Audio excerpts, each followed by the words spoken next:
Welcome to the Party Wagon Podcast, where we talk about all things TMNT, past, present, and future. I'm your host, Eric, from the YouTube channel Know You Grow Up. And I'm Brendan from the YouTube channel Brendan's Rambles. And we have some news to cover, as always. There's always turtle stuff going on, and especially this time since it's been, 4 weeks since we talked about any turtles news, because the last episode Chris Fawcett on, and we have a guest like Chris Fawcett on. He has so much interesting stuff to show us and talk about. It's like we don't want to waste time talking about what's going to be on Target shelves soon. So we kind of skipped over the news last time. So there's a bit of stuff that's built up. But before we get into any of the figure news, I guess we just got to talk about the day we're recording this morning. We got the first. They're calling it the first proper trailer for Mutant Mayhem, but it's really the second trailer for Mutant Mayhem. It's the first plot-oriented trailer for Mutant Mayhem. Yeah, so this one definitely made the first one feel like a teaser, because the first one really gave me more questions than answers, and I feel like this one did answer a lot of them. And honestly, I liked a lot of the answers that I got. So I was pretty indifferent about the movie. I was excited just because it was Turtles, but this trailer actually has me more excited about it. I thought it was super interesting. The first one, what to make of it. I didn't know what they were implying. It didn't say anything about the plot or anything. If anything, it made it seem like it's just going to be another Turtles origin story. This one definitely explains why the movie is called Mutant Mayhem. We finally found out why it's called Mutant Mayhem, because is all about an underground movement of mutants trying to replace humans essentially. This one did raise some questions that I have theories to that I think I know the answers to, but I could be wrong. I really believe after seeing this trailer that Superfly is Baxter Stockman and that he's able to transform between human and fly, and he's using the human persona as a way to manipulate the mankind and manipulate society so that he can do more damage with his plan to do the mutant takeover. And it even shows in a lab they're making a bunch of mutants, and they basically spoil at some point in the trailer. They show gigantic kaiju Superfly. So I'm guessing he kind of just keeps giving himself more mutagen to turn even more monstrous. Final form. Yeah, exactly. We did see that in some of the concept artwork. There was this gigantic whale kaiju monster walking around with jellyfish all over it and stuff. Yeah. So that might be a plan they have to have these mega mutants, essentially. Mutants can mutate more into mega mutants or something. Yeah, so I completely forgot about the whale flying thing, actually, until you brought that up. I completely forgot about that from that one teaser image. Yeah, I feel like I didn't even think about that Baxter thing, and that kind of does make a lot of sense then, because I feel like it's weird that they would have this character exactly like Baxter Stockman and have it not be Baxter Stockman, but that could kind of be the angle that they're acting like it's not going to be him, so they're changing his name so that way we don't know it right away. So that actually is a pretty damn good theory, man. That's what I'm thinking, because I know they're different voice actors. You have Ice Cube is doing Superfly. And then I believe what's his name, the Moff Gideon actor from Breaking Bad, he's doing Baxter. So it's it seems like with the marketing they're telling you it's not Baxter, don't worry. But I'm so used to movies being all about twists these days, and I'm I think the twist is going to be that it is Baxter, but or either that or Baxter made him. I think it's one or the other. It's either that he is Baxter and he's going back and forth between being a mutant and a human, or he made Superfly and that's his main mutant or something. Now that's an even better idea after you said that, man. Dude, I feel like you need to write a movie, dude. Okay, because that makes it really plausible then, because then it might be the twist at the end that maybe he's this upstanding mayor type or something like that, you know what I mean? And then you're going to find out that he's corrupted. And that would be the perfect way to do it. Instead of him turning into the Fly, we do have this other character that's separate, and that is why he has the second name, because it would be stupid for him to have two different voice actors for the same character, you know what I mean? So I feel like you might be right on with that one. And yeah, now you have me even more excited, because like I said, before I saw this trailer, I was just oh man, this plot's probably going to be some stupid thing for kids. I'm just going to have to sit through it and just enjoy the parts I can. But I don't know. I feel like there is actually going to be some substance here, and I just really wasn't expecting that. So it's almost catching me off guard. because I feel like it is going to be not quite as kiddie as I thought it was going to be. I'm sure it is going to have like some immature humor and stuff like that, which I mean, I like immature humor anyway. But like the thing that really has me excited, and they teased this even a little bit before, is when they go to the like white eye anime esque type hardcore style. Like that Oh, actually yeah. looks great. Like they look great in that image. Yeah, the shot of them on the rooftop where they said like this is not a promotional image, this is actually a screenshot from the movie. And it looks, I mean, obviously they're not in the art style of the original Eastman and Laird one, that gives you those same vibes as like when you first see them in Eastman and Laird's first issue, when you see the turtles all together, Yep. like on the rooftops and stuff with like those white eyes glowing against like the dark, background. It's really cool. And it almost kind of makes me wish they had the all white eyes the whole movie. But yeah, it's definitely I think it is gonna have a story that everyone can enjoy. Yeah, I thought it was gonna be a lot kiddier than it actually seems it's going to. Like it's definitely a kids movie. There's no denying that. But I don't think it's going to be one of those kids movies that like parents suffer through. I think it's going to be one that like everyone can kind of enjoy. Yeah, which again, being the age that we are now, we are parents' age. So, I mean, like I said, I have way higher hopes for this movie than I did now. Now I'm like legitimately excited for it on like a movie level. And also, they bumped it up to August 2nd, which is kind of interesting too. I don't know Yeah. why that would be, but that's cool that they did that. Yeah, it's weird. They did the same thing for the Mario movie. The Mario movie was supposed to come out later in April than it did. They like bumped it up. A lot of movies are like bumping up now. It's weird. Okay, this might be what's confusing me then, because a lot of times people will be like, "Hey, this is coming out this week," and I was like, "I thought it was coming out like a couple weeks from now." So I guess I didn't realize all these movies were getting changed. Yeah, usually in the past, if a movie's date changed, it was that it got delayed.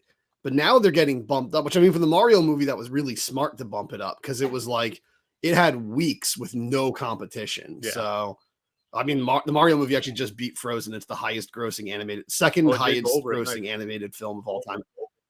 Only Frozen 2 is beating it. That's the only one that's beating it right now. So that's insane. Yeah. So, one thing I don't know how I feel about all of them. We've talked about them before here. And I mean, the turtles themselves are going to be a discussion of this episode later.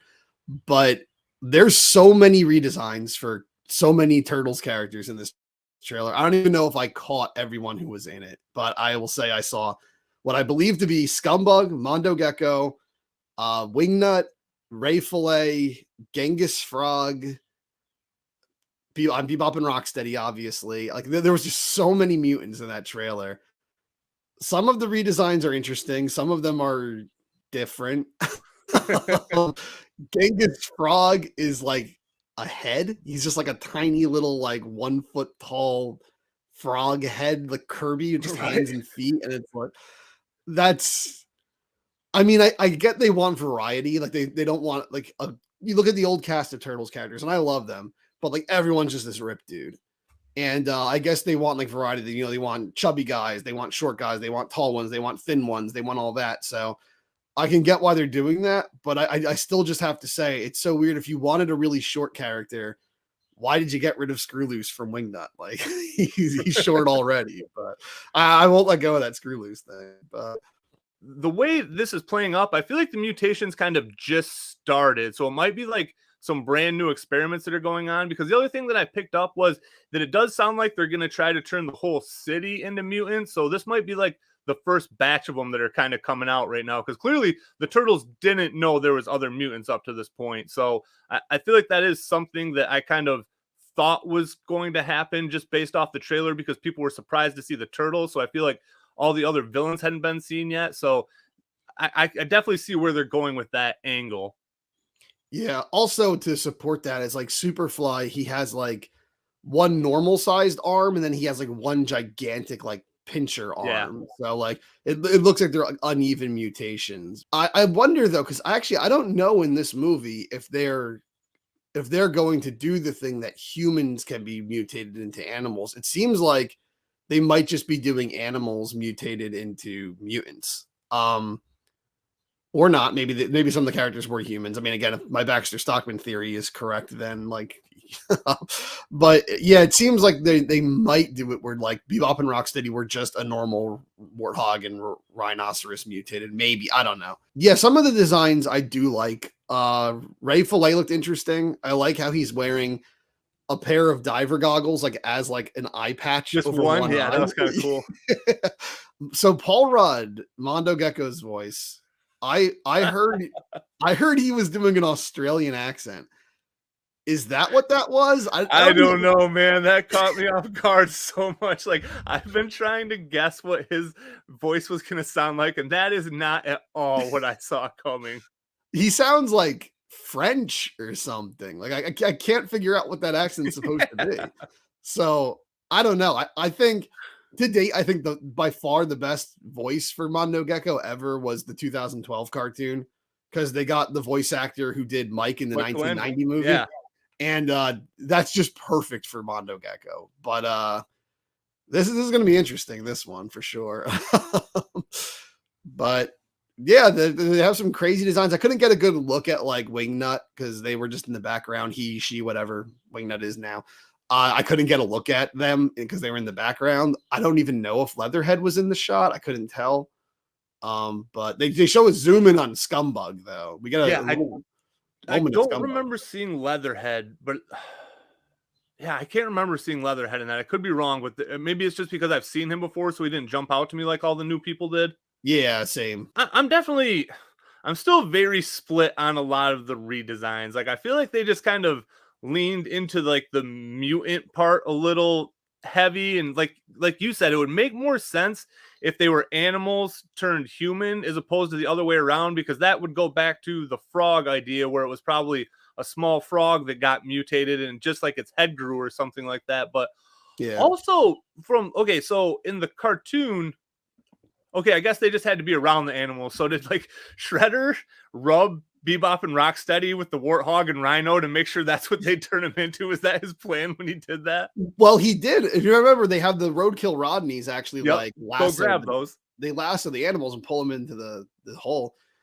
So yeah, he had to have like told Bebop and Rocksteady, pet these animals, and because it's the last like living creature you came in contact with. So, which they forgot later in the show, because it's like, well, how the hell is Muckman turn into a pile of garbage? Garbage isn't alive. So you think if anything, you would turn into a cockroach or a rat or something. But I'm very interested. I will say I still think a lot of the humor isn't completely my cup of tea. I guess I'm just an old boomer at this point. But some of the jokes made me laugh. What made me laugh was when April's telling him, like Superfly, like he's anyone who's met him, he's killed them. And the turtles are all like, cool. And she's like, it's not cool. And then Raph's like, it's a little cool though. Cool. that got a chuckle out of me. But yeah, because that's just the thing that's like really weird, is typically like, I don't know what it is about having the kid voice actors that just really does change the tone of them. Like, I really do feel like it's kids, you know what I mean? Like, I don't feel like it's kids trying to voice act. I feel like it's kids just talking. Well, I have heard that they purposely have the kids all record in the same room together. That makes sense. Like they didn't, like, because most animated movies, because Seth Rogen, I've said I'm not a huge fan of Seth Rogen before, but he seems like he's taking this seriously. So Seth Rogen, I saw he was talking about, he said, like, when he did Donkey Kong, he just came into like a booth by himself and just recorded some lines and then left and got a paycheck. He's like, he'd rather have them all interacting, so it actually sounds like little boys all bickering at each other and teasing each other and stuff and bouncing off of one another. And you can definitely feel that. It feels like the animation and stuff is kind of built around the improv of the actors. Like, I don't know if it's all improv. I don't know if these little kids are coming up with these genius jokes right here on the spot, but like, it's like kind of the improv personality. Like, I think they're putting a lot of their own personal spin on it. And it's kind of like, it's not at the level, but kind of like what they did with the genie in Aladdin, where Robin Williams just recorded like 6 hours worth of shit. Right. And they just took the best stuff and animated around it. And like whatever crazy joke he's saying, they just make the genie mutate into whatever he's talking about and stuff. So it's not that level of crazy, but I think it's kind of like that. Like, let's just let the actors discover who this character is on their own, like who these characters are together, and create a kinship, and will animate around what these kids create. So that's pretty cool, I think, actually. Yeah, because like you said, I feel like you're actually, you didn't say this, I don't think here, but you said it to me earlier when we were going through text. I feel like this movie, especially after seeing this trailer, is really like kind of starting to stand on its own a lot more than other turtle iterations. Like I feel like the 2006 movie, that's when that one came out, Yeah, right? Yeah. 2007, yeah. Or 2007 movie, yeah. I feel like that one is very like derivative of the old Turtles. Same with like Yeah. the 2003 show is like very like they all feel the same to where this one really does have its own vibe, but it doesn't seem to be like as off-putting as Rise was for everybody. Like I feel like I don't know. I feel like I really was underestimating Seth Rogen up to this point, and I'm kind of glad I did because I would rather be shocked in this way than just be like, "Oh yeah, it's gonna be awesome," than have it suck. So, Yeah, but I don't know. He's winning me over. Like I just he is. Yeah. because you just never know what anybody if anybody from Hollywood opens their mouth, you always assume it's a lie. You know what I mean? Like you can never trust what they're gonna say. They're making a movie, of course it's gonna be awesome. Like no one's gonna be like, we're making this movie and it's garbage. But Yeah. I don't know. I was a little bit worried about him doing it, but I feel like he's staying true to his word, and he really is like putting a lot more into this than maybe has some of his past projects. You can definitely tell because he started off saying like, "Oh, I love turtles. I used to watch it all the time, play with the toys." And to me, I've heard directors say that stuff so many times. I'm just like, yeah, whatever. Like, I don't believe him. Right. But now it's like, no, I think he is actually a Turtles fan because, I mean, like, yeah, anyone can go on Wikipedia and find out who Scumbug is and stuff. But like, not only are all those references to the original toy line there and stuff, but like the fact that he's doing what we all wanted to do as kids, where you take all of these little ignored, obscure mutant characters and you build this new crazy epic story around them, and like you create a plot that involves them. Because there was only like like 4 or 5 Shredder toys in the vintage line. Like most of the time when you were playing Turtles, Shredder was not the bad guy. So I can see like how like when we were kids, we thought like, oh, there's so many stories you could tell with these characters, and we just get the same ones over and over again. So it's definitely, I think what I said to you is it's the most unique Turtles movie so far for Yes. sure. Because just the fact that you don't have Shredder is crazy. Yeah. And I like Turtles 3 didn't have Shredder, but it was in like a trilogy where Shredder had already died twice. So it's like, okay, I get why he's not in this movie. It still would have saved it, but it's crazy to reboot the Turtles and not start with Shredder. So yeah, it's definitely interesting. It's definitely like I don't know if it's going to be a great movie, but it's definitely interesting at the moment. I'm definitely interested to see it. It's leaning really heavy into like the hip hop motif. I've Mhm. noticed. Like it just seems like they're really going into like the like Seth Rogen's really into 90s hip hop, I'm pretty yeah. sure. I was gonna say like retro hip hop scene. Yeah. It kind of seems like what they're trying to go, like the whole theme of the movie. Yeah, it looks cool though. I'm optimistic. I'm hopefully optimistic. I'm hoping this is a great movie. If it isn't, whatever. There's like 5,000 iterations of the Turtles I can still enjoy. So Exactly. And I don't know. I think regardless, I'm gonna go there, eat some popcorn, and have a good time. Like Yeah. I at this point, I don't think it's going to be terrible. You know what I mean? I don't think Yeah. I'm gonna go there and be like, this is just garbage. Like I don't feel like that anymore. And that alone just makes me feel good because again, I wasn't expecting this movie to be like the definitive Turtles movie for me. I just didn't want it to suck. And I feel like after seeing this preview, I definitely don't think it's gonna suck. Yeah, I don't think it's gonna suck either. And Rise didn't suck. Rise was good for what it was, but I think Rise did stray a bit too far for its own good. I like that it tried something new because when you're the 4th animated version of a TV show in 25 years, you're coming out like a year after the last one ended. It's Yeah. like you have to have a good reason to exist. And I think Rise did do a good job of making itself so different from past iterations that it did warrant its existence. But unfortunately, in doing that, it kind of lost all old fans of the franchise almost because there was all this mystical stuff, and the Turtles have superpowers now, and like they're not even using the normal weapons. They look so different, which we'll talk about later.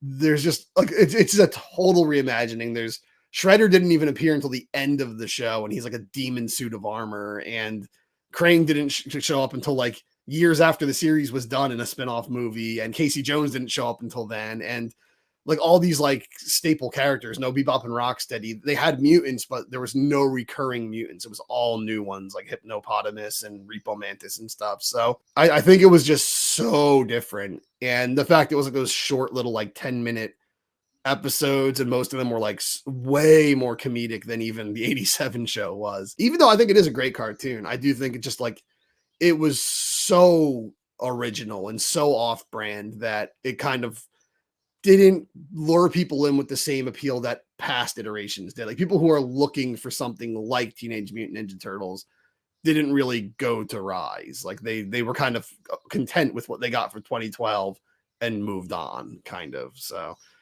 I do think Rise is good, but I think it's good that Mutant Mayhem is staying. It's very different, but it's staying closer still. It's still, you know, got all the main characters. Well, not all the main characters, but a lot of the main characters you expect. There's Baxter Stockman, who I know he was like a kid in Rise. He was in at one point.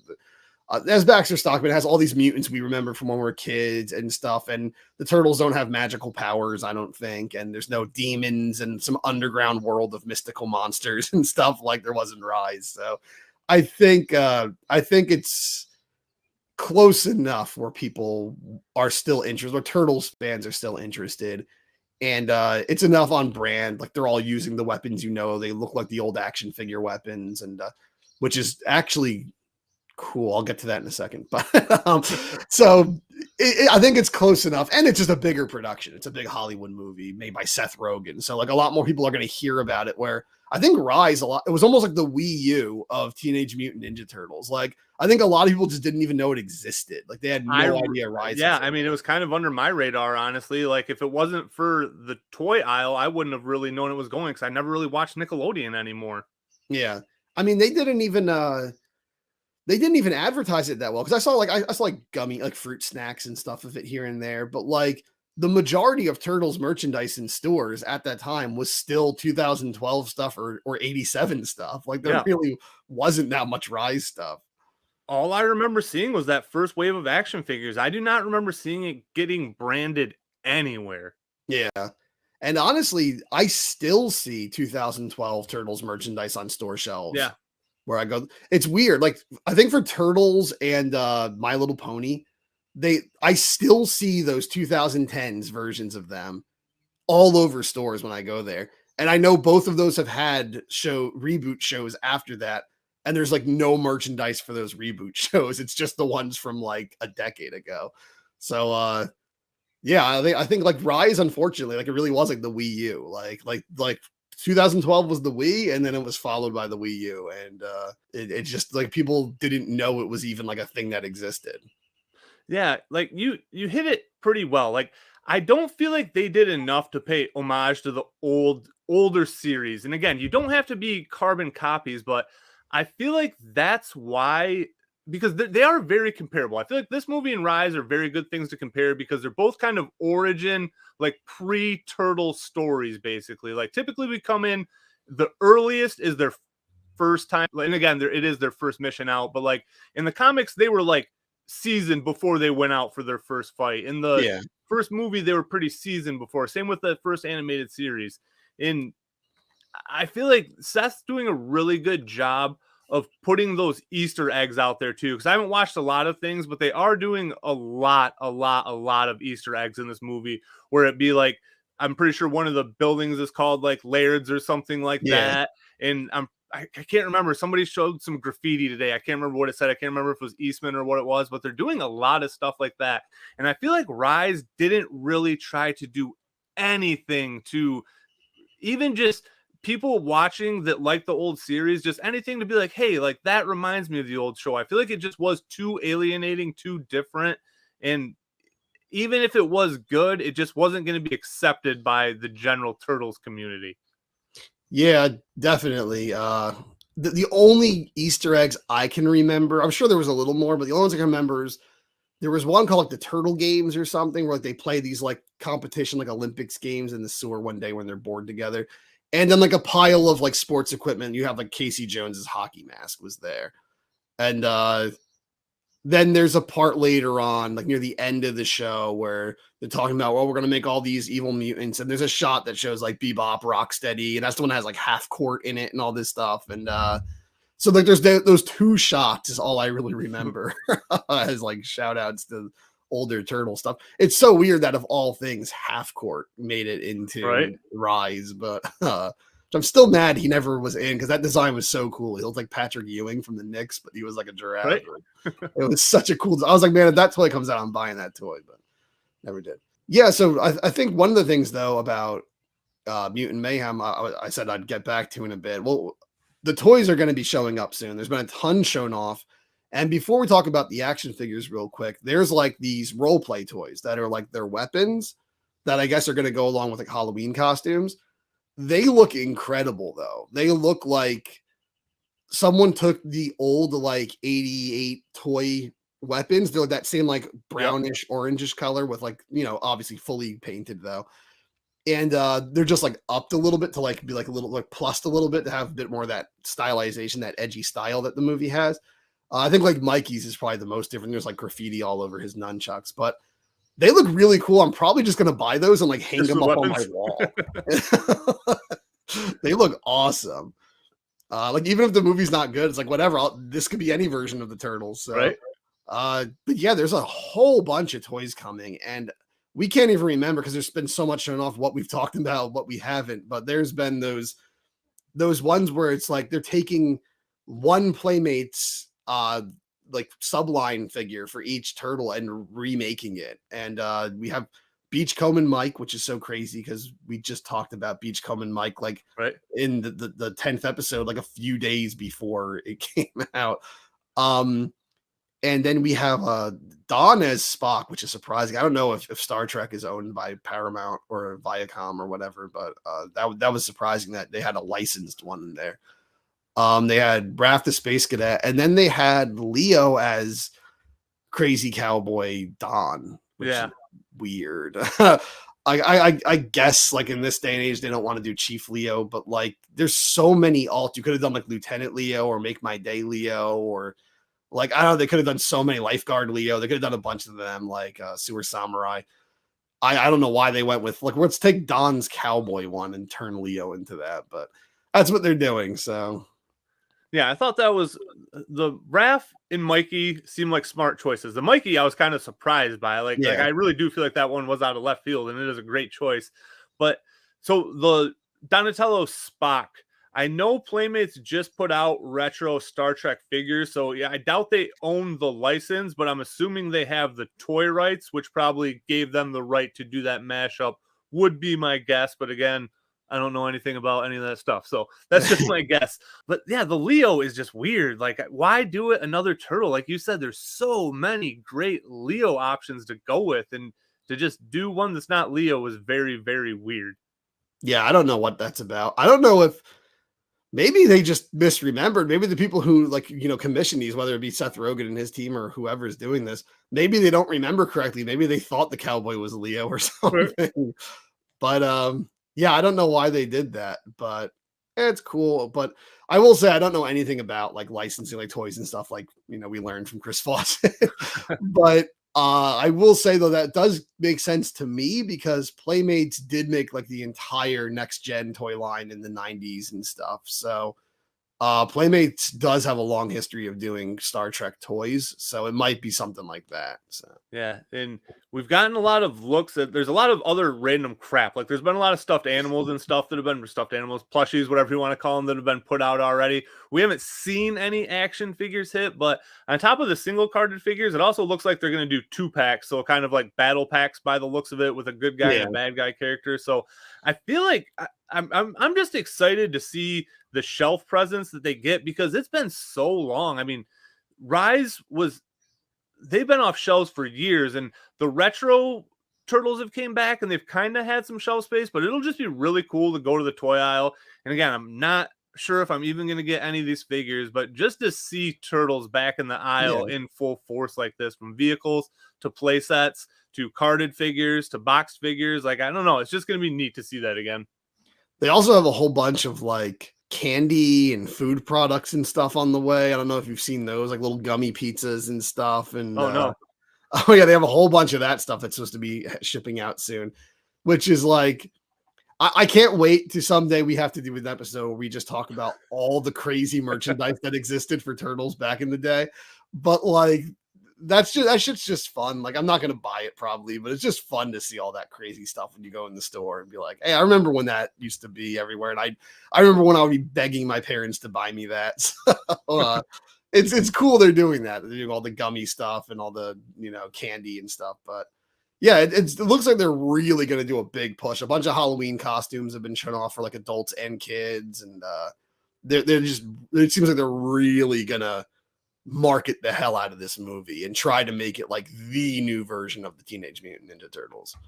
Which is good because pretty much ever since we started this podcast, we've had this reoccurring theme of what is Playmates doing right now. And I feel like we're finally starting to figure out what they've been doing, which is nice. And even if it's not exactly what I want, at least they haven't just been all sitting around with their thumbs up their butts like I thought they were this whole time. So they do still care about Turtles a lot by the looks of it. I mean, they have to. That's their bread and butter. That's like their foundation is Turtles. So it's like, if they didn't care about Turtles, it's like, well, what the hell are you expecting to exist on? But yeah, no, I'm glad to see it though. I am glad to see that they're going all in, because what we learned from Chris Fawcett is like, Viacom doesn't have to let Playmates make all the merchandise. They can go to anyone they want, apparently. So it's just out of like, companionship at this point. It's like, well, you've helped us so much in the past. We've helped each other so much in the past that let's just keep this symbiotic relationship going. And that's pretty cool, actually. I have to say that is cool on Viacom to keep that going, because Mirage and Playmates had that relationship, but once Viacom got gone, they could have just sent Playmates to hell and been like, screw you guys, Jack's Pacific is doing all our stuff now or something. So that was cool that there's like an honor code there between them and Playmates.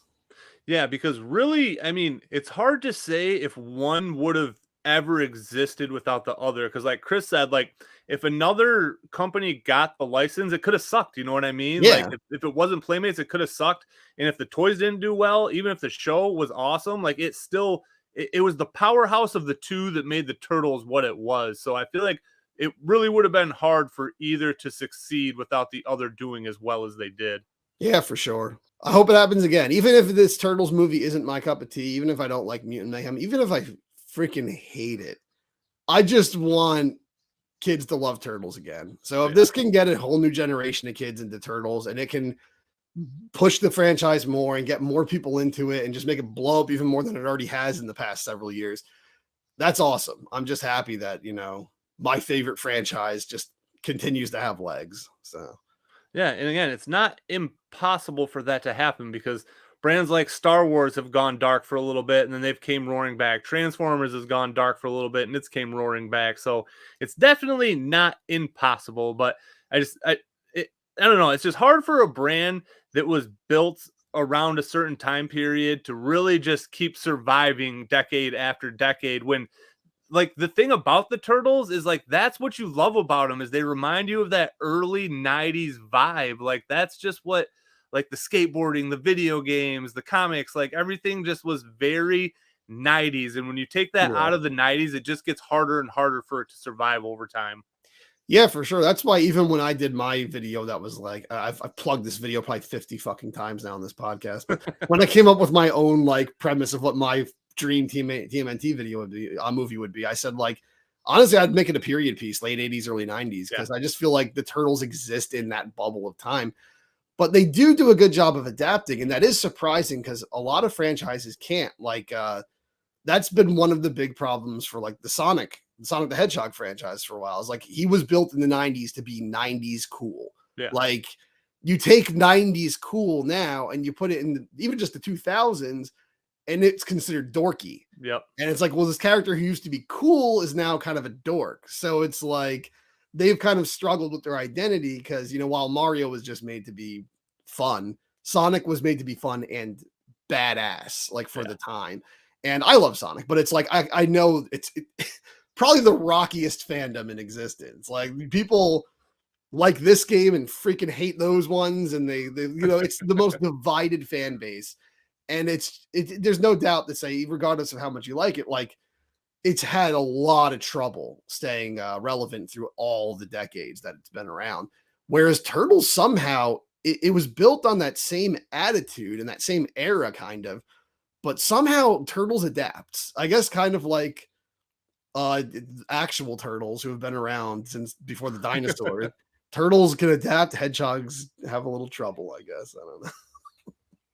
So, and I feel like Seth Rogen going back to the teenage aspect helps with that, because even though times change, teenagers are always teenagers, and that's essentially what they are. But again, to me, I've never really felt like the Turtles were teenagers. I always felt Yeah. like they were more like young adults. Like I never really saw them as 16. Like Leonardo, there's no 16-year-old kid as square as he is. You know what I mean? Like they definitely seemed a little bit older. So it will be kind of cool to see them actually as teenagers that really do feel like teenagers. Like I said, I just feel like, I don't know. Again, the more I hear these kids talk, the more it kind of grows on me as well. Yeah, me too. I think it's because when they first said we're going to focus on it being them being teenagers, I was like, well, they were always teenagers. You had the 1990 movie. Raph was angsty and everything, and Mike was like hiding his emotions and stuff. And there are a lot of teenage things, but it wasn't really until he put out that first teaser, he's like, that I was like, oh, like actually teenagers. Like I see, I get what he's saying now. So yeah, I'm excited. But I guess the segue into from the toys we were kind of just talking about, talk about some other Turtles toys that have come out or been announced recently. Yeah. So the thing that I'm probably the most excited about was what has only been teased up to this point, but the third movie figures, they showed the silhouette for them, and I'm very, very, very excited for them. For this release, again, I have that anxiety because it's going to be a Comic-Con exclusive. It's going to be this tight pre-order probably, but I do have full faith that they're going to put these figures out in 2-packs, because they'd be insane not to. They've done it with every set. Every set started as like the collector's edition 4-pack, Yeah. and they've all been broken up into 2-packs at this point. So my best piece of advice for everybody now: don't freak out when this Comic-Con set goes out, because NECA is not stupid. They're going to put these figures out in 2-packs, and they're going to be just as easy to get as all the other movie figures are right now, which is very easy for almost everything right now. Outside the actual 1990 Turtles, I think you can get on Walmart.com and buy any movie turtle pretty much right now, other than Toka and Razar. But Toka and Razar are probably the hardest to get right now. But even the 1990 Turtles, I still see them every now and then in like a Walmart or Best Buy around me or something. I'll see them once in a while too. Our B Walmart here that I never go to, they've had a Raph and Mikey pack that's literally collecting dust on it now at this point. Yeah, that's the way it is by me. Actually, there's a Leo and Donnie 2-pack in a Best Buy by me that's been collecting dust actually. But or not Best Buy, Walmart, I mean. But yeah, I think if they didn't do that, that would be kind of scummy, because I to be honest, I never needed the Secret of the Used figures. They're cool, but I didn't bother with them because they look different, as we'll discuss later in the video. But they're not different enough. Whereas like Turtles 3, when they're in the armor and everything, that is like a totally different look. And that's so iconic. Like I said, my relationship with that movie is very rocky, like most people's. But it's still a huge memory of my childhood. And like I see them in those costumes and I'm like, oh, cool. It's the movie 3 Turtles. So I mean, I wanted the freaking coming out of their shells tour Turtles, but I didn't get those because those were like con exclusives. And even when they were in Target, they were there for like a weekend and then they were gone. That was back when they were doing 2 sets per store, and that's all there were. That was when I was literally taking multiple trips to Target a day, because I was like, I need these things. You know what pissed me off? There was a few times, it happened on multiple occasions. I went to a Target and I see the box with like the Mikey holding them, like, oh shit, I got it. And I'm like, oh, this isn't the figure one. This is like the t-shirt and the guitar. Those sat around forever, and that was so stupid because they put out way more of those than the actual sets too. Why? Like everyone wants the figures. I don't know why they would do that. It was still really early because that was the first year of COVID, I'm pretty sure, when that set got put out. So that's really when the heat got cranked up for all these figures, I feel like. If I had gotten them back then, I wouldn't even have room for them. My shelves are like so full now. It's like back then I had like like 5 like modern turtle toys. So, The one thing I do want to say about this third movie set, though, is the thing that's kind of driving me a little nuts is all of a sudden, all these people are talking about how much they love the third Turtles movie, and that has not been the rhetoric at all before this set was announced. So I don't know who's jumping on this bandwagon here, but I am old school not hating this movie. You are the OG. I mean, I'm right there with everybody back in 2010 in that I didn't like this movie as a kid. And there's some nostalgia, but I don't think it's a great movie.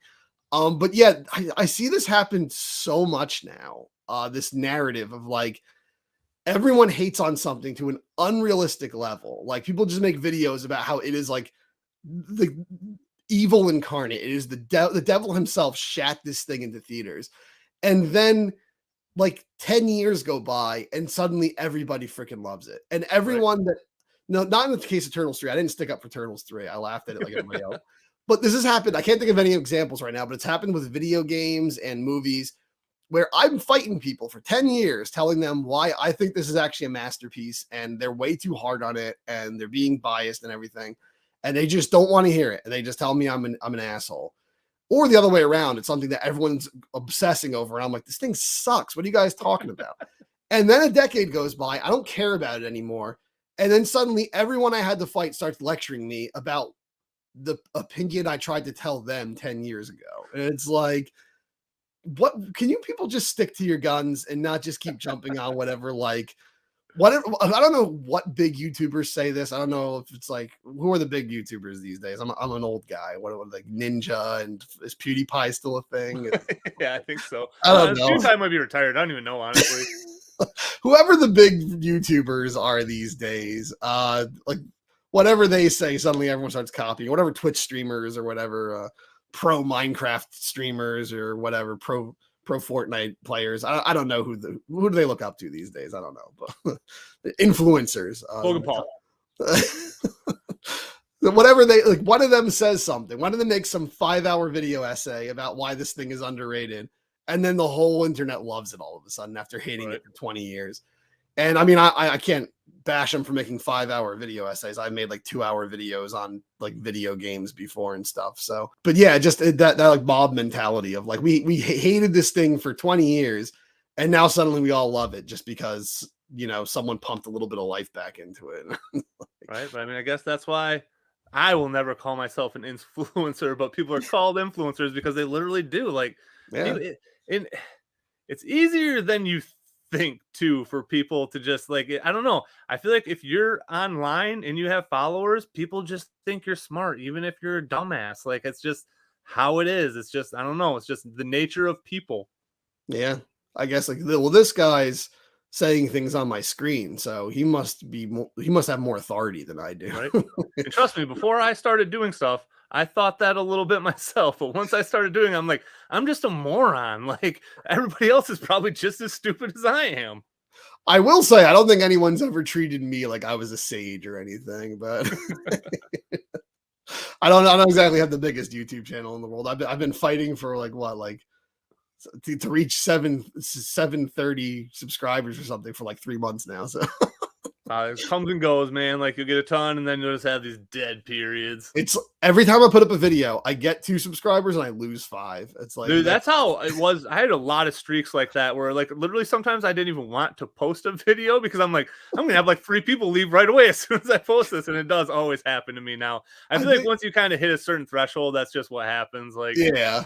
I think some people don't like the podcast. I swear, every time I put up a new episode of the podcast, I lose like always 6 viewers. Always, it's a guaranteed. Yep, and that's like half of every video I do now because I've barely been making stuff. So that's way more than half of what I do. After the past 10 videos I made, maybe 2 of them weren't podcasts. But yeah. But getting back to the action figures, yeah, more NECA stuff got shown off. So Mirage Turtles, I think Anthony Customs got an early review pack, so I'm assuming those are probably going to hit pretty soon. And it's looking like it is going to be the 4-pack, and it's nice that these aren't going to be a Comic-Con exclusive because I've kind of had, I don't know, like they're going about the comic line in a very weird way. Like, it seems like they're just putting out whatever instead of going in some sort of like intelligent order. And I don't really get what the reasoning is for that. Like, I feel like every Turtles line should always be led with turtles. Like it's just very weird when they don't do that. And also they've showed that blue, what is it, the elite guard Shredder, or the Yeah. elite, or Shredder's elite guard, and he's not even the same shade of blue as the other Mirage Shredder that got put out with the loot crates and the battle damage one that's coming out. So I don't know, man. They're making some weird decisions with the comic book line. Yeah, the Foot Enforcer, the big blue That's what it boy. is. Yeah. Yeah, big blue boy. I don't think he looks quite as bad as other people are saying he does, but he doesn't look impressive either. He looks kind of like he doesn't match the Shredder. So, some of the color, like I know they're doing the inked shading style, which is cool, but a little of it looks a little uninspired because he's just all that flat blue with like some black accents. And like I was saying before the show, before we started recording, it's like whatever like the crotch guard is, like his little like skirt piece hanging down in the front, it looks like a game of Tetris. Like you just have a bunch of blue blocks on the bottom and then like some black blocks on top. And it's like, what kind of shading is that? I don't know. It doesn't emulate the look of comic book shading to me. It just looks like a game of Tetris. Yeah. It's like, it's a bit weird looking.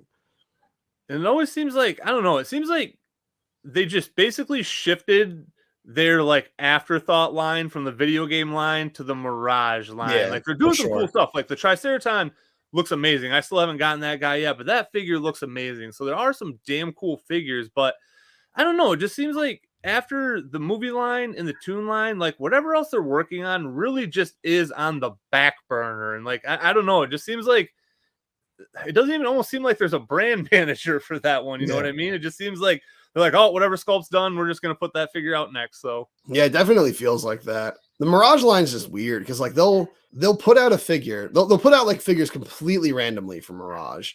And then like when they do, they'll put out like an alt like a week later that's like a different color and stuff. Like there was like a Renae alt like immediately, like the red one and the blue one. And like they just do that kind of stuff like immediately with Mirage. It really just seems like they just put out whatever the hell they have ready.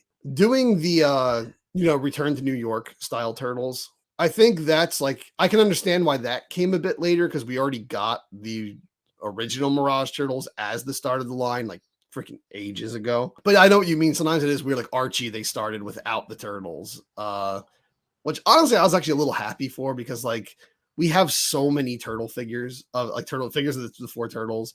There's so many NECA figures of the four turtles, and the Archie ones, they're definitely like more cartoony than the 87 Toon Turtles, but they're still like in that realm. They're still very similar to the 87 Toon Turtles. The Archie ones, when we get them, without a doubt, the only thing that will be different from the Toon Turtles is the coloring and the faces. Like I don't think the whole sculpt will be the same, like body wise. They just like to me the Archie Turtles, which we're going to talk about all this again later.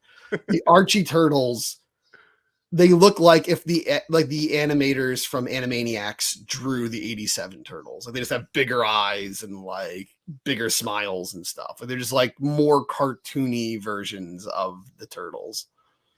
yeah, I definitely feel like you're dead on with that. So I feel like that is more so the draw of the more so a draw of the Archie line is people seem to be very passionate about the Archie comics, and they're finally getting characters that have never been done, like Jaguar and Dreadmon. They've never had characters, and I feel like exactly what you said. If they were to put out the Turtles, I bet they are going to be the same exact molds with just cartoonier looking faces. And that, honestly, I feel like the SH Figure Arts Turtles almost kind of look a little bit Archie-ish. They kind of had that more cartoony head sculpt now that I think about that. So with them, it might not be the same hit because honestly, the more I think about it, the Archie turtles pretty much do fit in well with the cartoon turtles. Like I feel like you could take Jaguar and Dreadmon and stick them right in there, and they look exactly like the figures. And I've never really thought about that until now. It's where the Mirage line is a little bit more carved out to where it looks like, okay, these look a lot different than the cartoon figures do. Yeah, because I think Archie, any branch of Archie, whether it's Archie or Sabrina or Josie and the Pussycats or Turtles or Sonic the Hedgehog, anything they do, it doesn't have that traditional black shading, Jack Kirby, Jim Lee kind of look to it. It doesn't have that like shadowy, muscular guys in tights kind of look that like the Mirage comics and Image comics and stuff still had. Whereas like Archie has always just had a very like cartoony art style, which I think is why even back in like the 60s and 70s, they could adapt all these characters like the Archie gang and like Josie and the Pussycats into Hanna-Barbera cartoons, and they looked exactly like the freaking comics. So usually like, you know, the 90s X-Men is probably like as close as you can get to like actual comic art coming to life on the screen. But even then it's very different. It's much more colorful. There's way less black shading and everything and stuff. So I just think that like the Archie comics look more like the art you would see in like a 90s Saturday morning cartoon like Ninja Turtles or something, or Animaniacs or something, rather than, you know, like gritty comic book. So I think they do fit in with the Toon line really well. There's a bit more like heavy black line work on the Archie ones, but I have my Dreadmon Slash and Man Ray. I don't have Jaguar yet. I'm still looking for him. I have them like on their own shelf, but if I threw them with the Toon ones, you wouldn't even know they don't belong there because they look like they just fit right in. So, but yeah, if I put Zog right there though, like I don't have him, but if I put him he's gonna there, stand out hard. Yeah, he's gonna stand out a little bit. And then the last figure we really have to talk about is the Comic-Con exclusive Kino that's coming in like a big box set. So it looks like it's gonna come with like a pizza box and a whole bunch of like trinkets from the pizza place that he worked at. Yeah, that's the one that comes with the scooter too, I believe, is the exclusive. I don't think that the retail one's gonna come with the scooter, which is a freaking shame because I really want that exclusive one, but like I'm not gonna try to get it. But I really want it. It's really cool. I like the box he comes in. I love the motorcycle scooter, whatever the hell it is. I don't remember. I love the pizza getup because he has two different getups for the toys. I believe they're going to do.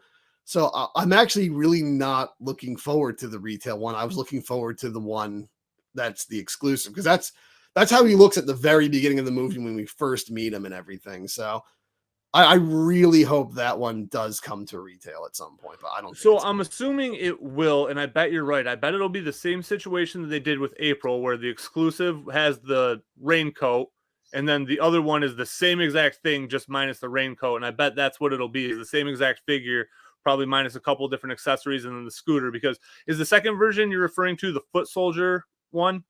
I believe that's the other one. Yeah. So I can't imagine they'd only come with that one at retail. I feel like they're gonna definitely do the regular like pizza delivery boy version in a single pack without the scooter would be my guess. Yeah, without the red and white jacket and stuff, like he's Captain N or something. Without that, I just it's not Kino to me. Like I don't know, like it's Kino, but like you can put anyone in like a foot soldier outfit. Like I want Kino. I want like you know when I first watched Turtles 2. He instantly is like, okay, this is the guy we're following. This is the main character kind of until the turtles show up. So it's like, that's what I want. I don't the same way, like, you know, if I were to get, you know, movie one, Raphael, I don't want to get him laying passed out in the bathtub. I want to get like, you know, the one we know, the badass one that we all know. So it's like, you can do variations of all the characters, but I want the most iconic one, I guess. Yeah, I definitely think you're dead on with that one because that's exactly the keynote that I would want. Honestly, I'll probably get the foot soldier one, but like you said, I really don't need that one at this point. If I have the other one, I'd much rather have the other one. I really want that scooter too, though. It looks awesome because it's like it has like such like an 80s aesthetic, like 80s, like you know, motorcycle look. And it's like you wouldn't like I would use it for keynote, but you don't even have to. You could do so much. Like if you were a photographer, you could do so much with that little thing. So that thing's really cool because it's not generic. It's very iconic, especially since it's so, you know, it so strongly represents that time period, the way it looks. But it is kind of generic in that it's not like, you know, the turtle van or something. It's just a bike. So like anyone could really ride it as long as you're going for that like late 80s, early 90s aesthetic with your toys. So yeah. Only other thing I can say with NECA is I've heard that Phantom of the Opera Casey from the Universal Monsters line is hitting shelves some places. I haven't seen him yet, but apparently he's hitting shelves and I'll get him because Universal Monsters, but I'm not like overly hyped for that one. Yeah, and I'm still probably gonna pass. I still haven't even gotten the other two turtles yet. I haven't seen the Leo seems to be the one that was at retail far and away the least. I see the Mikey and the Raph all the time, but I never really see Hunchback Leo anywhere. And I still don't even know if I've seen a Donnie on a shelf yet either. Yeah, I see Mike and April seem to be the ones who came Oh yeah, around April during. and Splinter. I guess I've seen April and Splinter too, but Yeah, I'm not gonna get either of those figures. the ones that came out in fall for like the fall thing they did. They've been everywhere. Yeah. Leo was definitely. I'm lucky I found Leo when I did because he has been the rarest. I've seen him here and there, but he is the rarest. And they're all readily available online too, you know what I Yeah, mean? But that's one of the lines where it's like, I'm not gonna pre-order it if I see it in stores and I open up that box, I'm like, I need this figure, I'll do it. But that's not one that I would probably pre-order. Same with the Mirage stuff. I haven't pre-ordered any of the Mirage stuff. Everything I've gotten, I've found in stores. yeah. That's I don't know. I've rarely done online ordering. I think I did for a few of the Toon figures. And With Tune, obviously, I'll do it every time just because it saves oh, me that okay. hassle. So Toon, I do the hunt. I don't know why, because the hunt bums me out so much. But I've done it for the Toon line multiple times, and I've done it for Super 7, obviously, a million times. But I've never done it for like movie figure. Oh no, that's not true. I did it for Razar and Toka, but any other movie figures, I never did it. I still haven't found Invisible Donnie. I'm still waiting for Invisible Man Donnie because that one actually looks really cool, but yeah. I haven't seen him in stores yet. I swear you'd think New Jersey would get stuff earlier. New Jersey, for some reason, gets action figures, at least NECA stuff, like later than everyone else. Because I always see these groups online, they're posting like, out in like Minnesota and stuff. They're like, oh, we're already getting this guy. And then like 2 months later, it shows up in my stores. So like, Right. you'd think there'd be one plus to living in New Jersey. Nope, nothing for you. This is April O'Neil, Channel 6 News, and you're watching the Party Wagon Podcast. Hey guys, welcome to the second half of the show. We're going to do something a little different today. We've done top 10s, but we've never done like a tier list, like an actual ranking of something. And I came up with the idea of kind of doing a tier list of all of the major designs for the Teenage Mutant Ninja Turtles. We got it narrowed down to about 18 of the most definitive designs for the Turtles. My OCD kind of wanted me to go to 20 and just throw in like Archie and coming out of their shells turtles. But like coming out of their shells are not gonna, realistically go high on anyone's tier list. And Archie, although it is different, as I said before in the last segment, I just feel it's so close to the 87 designs that I figured they're kind of just in there with them. So we came up with 18 of what we think are the most definitive designs of the Turtles. And we're going to go through them, go through this whole thing and try to rank each of them. But the interesting thing is we're probably not going to agree on some of these. So there's going to be a little bit of turbulence. But yeah, let's just get this going, I guess. I'm going to have to look over here to, do this. So I might be turning away from the screen a little bit, but I'm still here. Don't worry. So if you're just listening to the audio version, it doesn't even matter to you. Yeah, you can. Well, we're going to explain it good enough so you'll know what the hell we're doing. Yeah, you can keep track at home on a piece of paper if you'd like. Yeah, if you're that dedicated. First off, the original Eastman and Laird issue 1, original like run of issues, Mirage Comics Turtles, classic Turtles. Where do we think these guys go? All right, so it's definitely going to be between A and S for me. Definitely a hard A. I kind of agree with this. It's a hard A. I think they're super iconic. The designs that inspired all the rest of these designs. But I don't think they're the top best designs. Neither do I. I think that's actually a pretty easy one. I do like the original versions when I think of the comics. Like, there definitely are my favorite comic version for sure. And yeah, I do think there's somewhat better turtle design. So I think A is like, for me, that's the perfect spot. Yeah, easy A, and not the movie. Okay, now we have, which we were just speaking about, NECA's doing the figures now. The later Mirage designs, the Return to New York arc designs, where they kind of got a lot bigger and boxier and buffer. They kind of look a lot manlier than the original Turtles. So the original Turtles look a lot more like turtles. But then we have these ones where they're just very blocky. What are your thoughts on these turtles? So honestly, I'm still thinking A here. It's not as hard of an A for me, but I still feel like these are really great designs. Like they definitely, if you look at these, you're gonna be like, okay, those are very iconic turtles. But I don't know. It's definitely either A or B. My gut says A, but I definitely don't feel like they're quite as cool to me as like the first few issues turtles are. I definitely don't think they're anywhere near as cool as the first few issues. I like them. They're good designs. They're a little stock though. They're a little generic, like generic superhero-y, I think. Their builds are very generic superhero-ish. They're just like, big barrel-chested men. Right?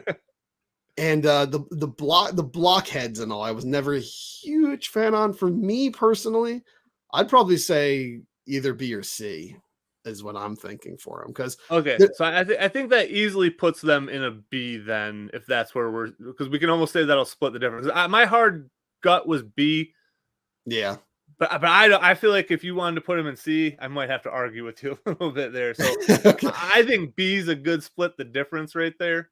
I see them as low B, like late B. Okay, yeah, we'll give them a B minus then. Okay, for now, and these can change as we go on with the list. If we start, moving some of these guys into the list later, and we're like, oh wait, we were way too hard on those ones, we can always move them. So Yeah, here's a big one: 1987 Fred Wolf cartoon, Teenage Mutant Ninja Turtles.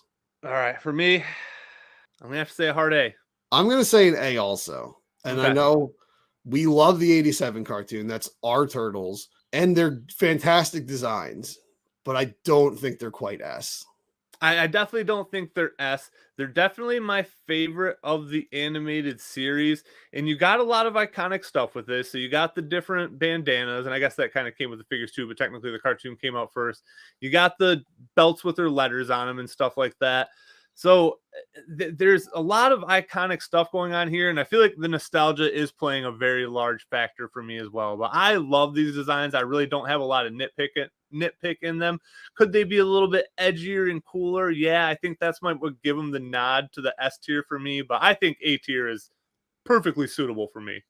Yeah, I agree. I think they're definitely great for what they are. Because before that, we didn't really have like fun kid friendly turtles. They were all kind of just badass, so they kind of defined the fun goofy style of the turtles. I mean, if you look at these ones near the end, like not Last Ronin, but you look at like Mutant Mayhem and Rise and 2012, and they all have this goofy kind of cute charm to them that I don't think the turtles ever would have had it not been for the 87 design. So they might not be the coolest designs, but I think they're probably some of the best like cartoony designs of the turtles. But since we're putting them in A tier, now we have to decide, are they higher than the Mirage Turtles or are they lower than the Mirage Turtles? My nostalgia is saying I like them more, but I don't know if they're actually better designs than That's exactly what I'm thinking as well. I think nostalgia is playing the biggest part for me. And if I were to objectively decide which design is better, I think I objectively think the comic designs are a little bit better to me. My nostalgia is like choking me right now. I love those designs, but I do think the Mirage ones are more influential, more innovative, and just, I guess, more timeless. I don't know, actually, because there is something to be said for the 87 Turtles designs, that they have gotten more merchandise, even in modern times, than any other version of the Turtles. I think it's easily the most iconic designs far and away for sure. I think I'll agree with you. I'll put them right behind Mirage. Okay. So these guys, they're going right there for now. Right. 88, you can change this, but for me, hard S. Yeah, 88 that's where I had those going for sure. Those are probably my definitive Turtles. If I were to just, at any time in my life, even before I got back into the game hardcore, when I thought of Turtles, I think of the Raph action figure. Like, that's just what comes to mind for me. Yeah, it's just, for me, it's like, I don't have to think about it. possibly my favorite designs for the turtles. Spoiler for the tier list. They're possibly my favorite designs for the turtles ever. Possibly. They're the perfect. We just argued like what was better, the original Mirage or the 87 turtles. They're the perfect marriage of the two. Yes. They're like somewhere exactly in the middle. They have all the charm of the 87 one, but all the edgy badassness and like this like unique design of the Mirage comics. I just think like that was, it's weird. They're almost like a stepping stone, because even though the cartoon debuted before the toys were being developed before the cartoon. They're like a stepping stone, but in this case, the stepping stone between two styles is actually the best style, I think. So for me, that they created the different skin tones for the turtles, which I still love. I think they try to mix them up sometimes. They'll give Donnie like a cool green, like a dark cool green sometimes. And I always want my Donnie brown. I always want, Mikey to have that dark jungle green. I want Raph to have that sour apple green, and I want Leo to have that mossy green. Like that's just, they complement the colors so well, I think. And yeah, they have the cool edginess, but they also have the goofiness of like the 87 cartoon. So those ones are just awesome to me. So hard S for me. Yeah, I think you nailed it. It's definitely the perfect combination of the Toon and the Mirage Turtles, and it took the best parts of both of them. So it really was just taking the cartoon and just giving it the edge of the comics. Like the white eyes do so much. I feel like if they don't start off this line with those white-eyed turtles, I think it's a different story, honestly. Like I feel like that's what just gives them that edge. And the one thing that cartoon didn't do that a lot of the other cartoons following it do is go to the white eye version, and I really, really just like that for my turtles. I don't know why. I like them without the pupils, and like I feel like that's what I really do like about the Mirage Turtles is I do like the all red headbands, and I like that they have the white eyes. I know it kind of makes them all look the same, but I really like that. And yeah, that's just what I liked about the Toon Turtles, though, is they do have their cartoon characteristics with the lettered belts and their individual bandanas, but they don't look quite as turdy as the animated turtles do. They look a little bit more jacked and put together, and they just, I mean, they like, there's a reason they're my favorite action figures of all time, and they are just a great design. And if this didn't go in the S tier, I don't know what the hell does go in the S tier. So. Okay, well, speaking of what else would go in S tier, I think the 1990 movie Turtles, for me, go here. Yes. And I would say they are my, like, even if we're going to talk order, I would say this is a hard 1-2 for me easily. I think of all like the TV shows, movies, whatever, these are far and away the best designs ever. Like they couldn't have done a better job of taking something that was a cartoon and making it look real. Like a lot of times when they do that, it looks very cheesy and costumey. And yes, I understand that these are costumes, but they look real. Like they are so good. Like Jim Henson was a goddamn wizard. Like these are amazing costumes. I think it's some of the best puppetry ever done. I agree. Yeah. I mean, I don't know if, the viewers watching the video version can even see, because, it's this tiny little thumbnail here. But even you just look at that little picture of Raph right there on the tier list, and it's like, I know it's a guy in a rubber suit with a bunch of foam and stuff.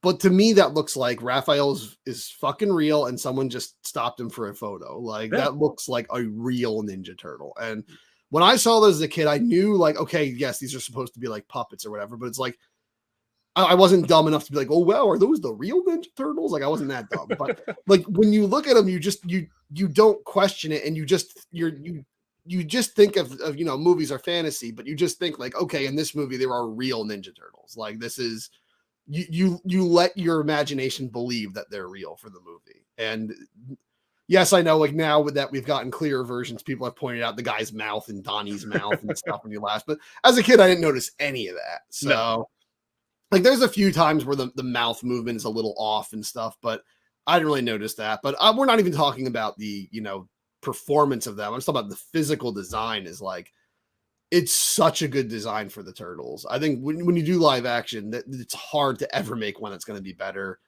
Even all their facial features are different from one turtle to the next. Like their faces are all different. Mikey has the bigger eyes and everything, and Raph kind of has more like squinty Clint Eastwood face going on and all. And Leo kind of has more of that like turtle beak face almost of all of them. And I don't know, they're just fantastic designs. The way they were shot in the dark with the little like pools of light on them to expose certain parts. It's just such a badass look. I think it's one of the best looks for the turtles ever. Yeah, easily. And I don't really have any complaints with those first costumes. Like they knocked it out of the park right off the bat. And I just would love to see what Jim Henson could do this day and age with something like that. Like if he was just starting from scratch with the technology he has today, like I've argued with people that watch this movie and say it doesn't hold up because I think it does hold up. Like even by today's standards, I think those costumes look great. I think they look better than anything CGI that has been done for not even just the turtles, but almost anything. Yeah, because there's a weight to them. Like the way the light bounces off of them is real. Since there's actually a human being moving in that suit, it's like it's not mocap where somebody moves around and then you make some video game character mimic those motions. There's actually a guy physically doing those stunts, those kicks, those punches. It just creates a realism, even if their mouths look a little goofy sometimes. Stuff it creates a realism that you can't get with CG. And I'm not shitting on CG. CG has its place. There are some amazing CG effects. Thanos is one of the greatest looking movie effects of all time. But there's just something about those turtles that they just really feel real. I don't know if I've ever seen a special effect in a movie that has felt that real before. No, it's definitely it did not feel cheesy to me, you know what I mean? Like like the ones that aren't on this list, the coming out of their shell tours suits just look cheesy, and it would have been so easy for them to go that route right off the bat. But I don't know, man. I can't imagine how much sleep Jim Henson didn't get while he was putting these suits together. Yeah, for sure. But now, still staying with Henson, but Secret of the Ooze. They are very similar, but they are very different at the same time from the 1991s. Yeah, so for me, this is probably going to drop down to about B. I don't think they're terrible, but they're definitely not as good as the first movie. Yeah, not by a long shot. They're good though. They move well. I still don't like Donnie's design. He has this like really big jawline and then this thin little upper lip where he looks like a toilet seat. I don't like that. He's the most drastically redesigned from one movie to the next. And I feel like Mikey looks almost exactly the same. He's the least changed, I would say, out of all of them. Raph definitely has like bigger eyes. Yep, that's the biggest difference from him is he doesn't look quite as pissed off all the time. Yeah. Raph looks scary in the first movie. Like he looks like if you say the wrong thing around him, he's gonna like put you in the fucking hospital. Right. But Donnie, I will say, despite the fact that I don't like his look as much in the second one, that suit gets some great emotions though. Some like funny, just like there's the people have made like a little GIF, whatever meme out of it of like when he does the like what you talking about Willis face and all like there's just certain faces that Donnie can do that are just inherently funny. So I can't hate the design too much because while it doesn't look like how I liked him looking in the first movie, it's still a very good design for being able to convey the emotions they wanted the character to convey. Along what you said, one of the most memorable things out of any turtle movie for me is when they're at the TCRI factory or shop. What the hell is it? Lab? The TCRI lab? Yeah. Whatever it is. The TCR or TGRI. Now I get confused between which one's the comic and which one's the movie. TGRI is the movie, right? Yeah. Yeah. Because at that time I was watching TGIF. So there you go. There you go. When he's surfing on that chair and he looks down at the sticks that's gonna trip him, I think that's the best like animatronics done, period. Like he has so much expression in his face when that happens. Like that's one of my favorite parts from any of the movies for sure. Yeah, it's definitely like crazy how much they were able to get the expressions. So would you say for me it's a B after Mirage 2 or before Mirage 2? I would personally put it before because I'm gonna be okay with that. Yeah, I'm okay with that. I was gonna put Return to New York and C. So okay, yeah, that's fair. But now the big one, Turtles 3. Now we did some praising these designs in the first half of this show today, but I would definitely not say they are one of the best. No, I mean for me, it's almost going to be a hard D, and I mean possibly an F contender compared to everything, honestly. I mean, I'm probably, for me, I'd say hard D. You always were a fan of Turtles 3. You have a hard D for Turtles 3. Yeah, I'm gonna say D. Yeah, because I'm also just talking about the Turtles design, I guess. They're not in the samurai getup the whole movie. So like they look cooler in the armor, but that's not the core design of the characters. Like for the action figures, I was basically implying like, I mean, any version of them, how they look across all the toy line, basically, except for when they have the pupils, like wacky action and stuff. But I have no arguments there. D. Okay. Not great. So we have D labeled as not great. So I wouldn't say they're awful, but I would say they're definitely not great. Image. So I'm going to put Image one step ahead of the Return to New York Turtles. Really? I think I really like the way Eric Larson, and I know he only did the inking, and I think he did the covers for the first few issues, but he kind of like, I think he started that design to where they look like that. And I'm pretty sure, if I'm not, I don't know if I'm wrong on this, but I think he's the one that started doing the whirling nunchuck with Michelangelo Image first. I'm pretty sure he was the first one to do that, where they constantly look like they were spinning. And that's like one of my favorite cartoon effect or comic book effects ever. Yeah, because they did it in the cartoons, but I guess you mean like in the comics. Yeah. I'm not too crazy about these designs. I'm going to be honest. To me, they're so hulked out. Like I like my Turtles. The Image attitude, man. Like that's just what everything Image was. They look like Spawn characters. And like I like my Turtles ripped, but this is just like, these turtles look like they will eat you for breakfast. Like they just look, they don't even look like nice guys. They look like assholes. Like I'm going to be honest. Like they look terrifying. I would not sleep at night if I knew these things were living in my sewers. They're so big and their mouths are just so like, they just always have that like that evil look on their face. And like, they just, for me, I don't know. Like they took the edginess a bit too far, and I get its Image. I guess I know that's what they do, but for me, I would put them in C personally. Okay, I mean, I feel like that'll end up putting them in a hard C then, because I'm not gonna really argue hard for them into a B. I like them, but I can understand where you're coming from too, to where they are just too imagey. And again, I'm a big fan of all those guys, so I definitely know I have bias there. So I feel like C is a solid fit for those guys. Okay. I think we got our first F. My eyeballs don't work here. Yes, easy F. Easily. The next mutation. I think they're worse designs than coming out of their shells, honestly. I think they're the worst live action suits far and away ever.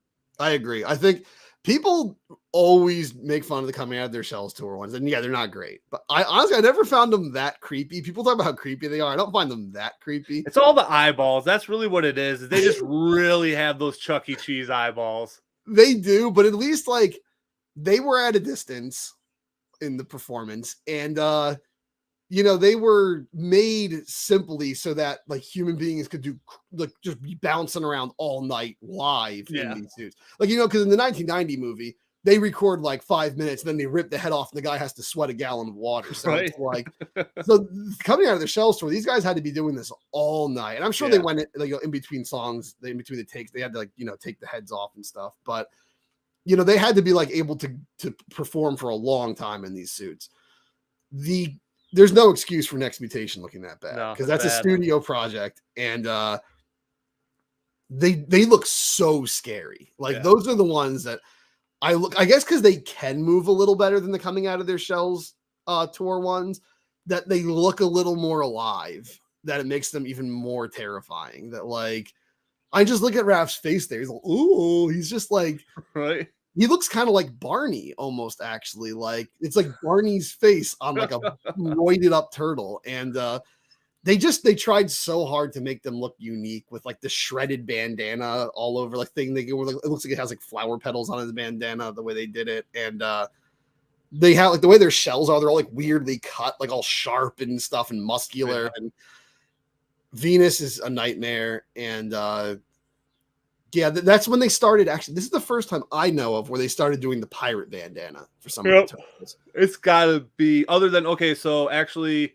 in Mirage, it's like issue 9 or whatever. That's like that flashback issue to like before they were really out and about. Raph does have the skull cap in that one. Yeah, I think that's why like the Michael Bay and the Mutant Mayhem and stuff has always given Raph the skull cap, which actually he didn't have the skull cap in this one.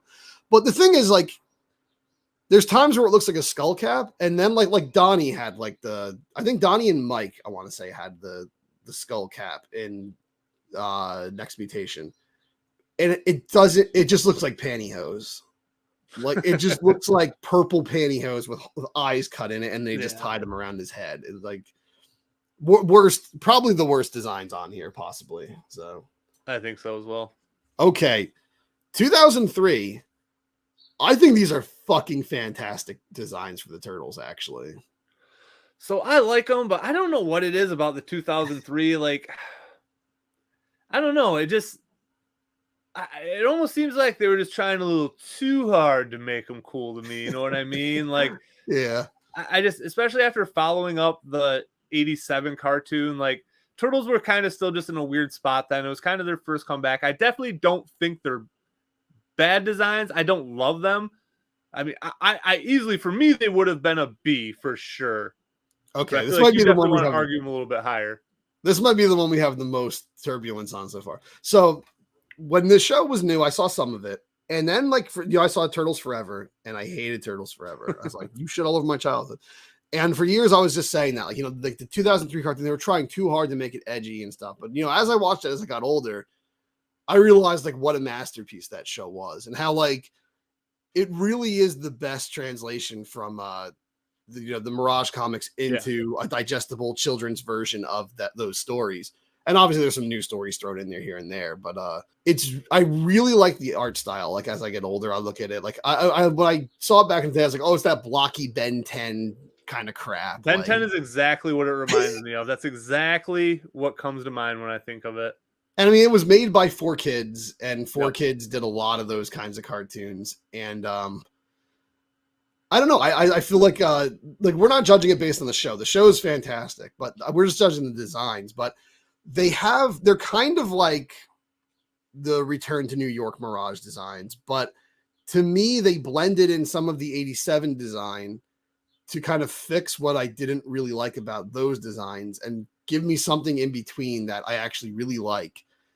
And they kept the colorations from the toy line, which I like, which I've already said. They're probably the only animated show. I mean, Raph's a little darker than the toy was, and I think Don's a little more green than the toy was, but like, I think they're the only iteration in animation of the Turtles to ever use the actual Playmates toy colors. Yeah, I don't know. They do all look the same. I do get that, but they have the white eyes. I love the white eyes. Yep. To me, that's probably my favorite part of the design, honestly. I guess that's the thing. I love the Playmates toy designs. These are the closest they've ever looked to the Playmates toy designs in an animated show. I think that's the reason why I like them. They're a little bigger, a little more Batman-y, and all a little more buffed up and like manly, bodied and all in the toys. But I really like these designs. I would because personally, I like the 87 cartoon designs better because those are my Turtles. Yep. I grew up with them. I will always love those designs. But personally, if I was going to put like how objectively I think they're the best, I would put them somewhere in A for me. But you're saying bottom B minus for you, right? So I definitely can't put them above the 87 Turtles. Like, I just can't do it. They can go behind them. I'll allow that, but you want them A minus? Yeah, because again, I think I have a lot of bias towards them because again, it was just a hard follow-up from the 87 cartoon. I wasn't really feeling it when it happened at the time. I definitely do need to go back and watch it now. But I know we're just supposed to be objectively just talking about the art here, but even the action figures, like, that's my least favorite of all the action figure lines probably as well, because the articulation was terrible. They were like all kind of pre-posed and they only moved at the shoulders and hips. And yeah, I don't know, everything that was just like, I don't know, for me it was just a big step backwards. But yeah, I don't think they're terrible. I just have it's my own personal issues with this 2003 show. You're allowed to like the designs. That's why we're doing both of us. If it was just me, then it would just be me here. This one's good. This one's good. This one sucks. Okay, good night, folks. That action figure line is actually getting really expensive. I actually was looking into it recently. Like, I don't have any of the 2003 ones. Let me see what those go for. Like, each one goes if you get it new, it's like at least like $50 and stuff. They're getting really expensive. Like if you buy those all now, those might be worth a lot in like 5 years. But yeah, because again, that generation after us is going to be Although that generation loved that show, but nowhere near as much as our generation loved our show. No, so, there's just a lot of other options. You know what I mean? So in the 90s, Turtles was it. Like, you like Turtles or you sucked. Yeah, this show was going up against Justice League Unlimited and Teen Titans and Samurai Jack and all this stuff. So yeah, okay, I'll accept an A- because I do like the 87 designs better. So I'll accept that A-. But I think objectively, those are some of the best turtle designs ever done. Okay, 2007 movie, TMNT. This is a weird one. These designs. I do not like them. Honestly, I don't think they're D bad. I mean, I would call them a low C, honestly, for me. I might put them there. They've grown on me. When the movie first came out and I saw the trailers, I was just like, ew, what the hell is that? That is not the Turtles. Those are horrible designs. But as I guess we've gotten the Michael Bay one stuff. We got these crazy designs for the Turtles now. Then I go back and look at them. I'm like, oh, they're not as weird as I remembered them being. They are very skinny. They have almost like frog legs. They're almost like amphibious looking. They look. I think they were trying to kind of make them like body wise look like the original Mirage Turtles, but they didn't quite commit to it. And it is, old CG. So you get what you get. I think for the time, it still looks pretty good, that movie. I don't have too many complaints about the way it looks. Some of the textures are a little weird, but they look a lot better than the next ones. We'll get to the next one soon. I don't like their faces that much, though. There's something about their snout and their mouths, like their That's what I don't like the least. They kind of look like Pepe to me. You know what I mean? Like the Pepe meme. That's what they remind me of. Oh, God. I didn't think of that. Yeah. I see that they have like horse teeth. They have like these like weird, like their snouts get cut off. They're like flat. Like someone just punched them in the face. Yeah. And then they have Mike's the worst. Mike has like these huge teeth, he's like Gary Busey teeth. He's got these gigantic teeth. And his eyes again are like, a time zone apart. And I think Donnie looks kind of bad. I think Leo and Raph look way better than Mike and Don.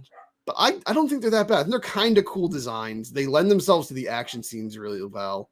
I'm okay if I'd put them in C as well, but personally I would put them above Image. But I think you made a good case for them going. Yeah, because the more we talk about them, the more I even feel D. So I feel like they have to be the lowest of the C's, honestly. I really don't like those designs. All right. There we go. Now time for me to piss off a lot of people.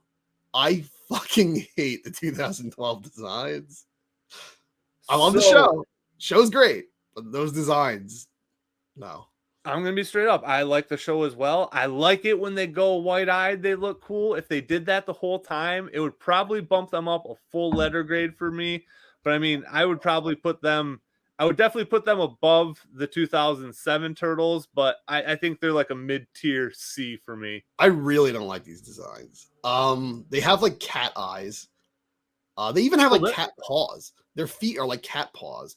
I hate the three toes. I do not like the three toes. I do not like that at all. And they're just like little lines. Like they're not even just like cats. They're like Hello Kitty feet. Yeah. And they're trying to do like the original Mirage design with like the fat like ankles and the fat wrists and all, but they there's no way to say this, but they don't look cool. They just look dopey. They look like they definitely do not look cool. Other than when they're going wide-eyed, I do not think they look cool. They just have these egg bodies and then these stick hands with stick arms with fat hands, stick legs with fat ankles, and then they just have these like hockey puck heads. And the only way I can describe the art in this show, like I said, I like the show.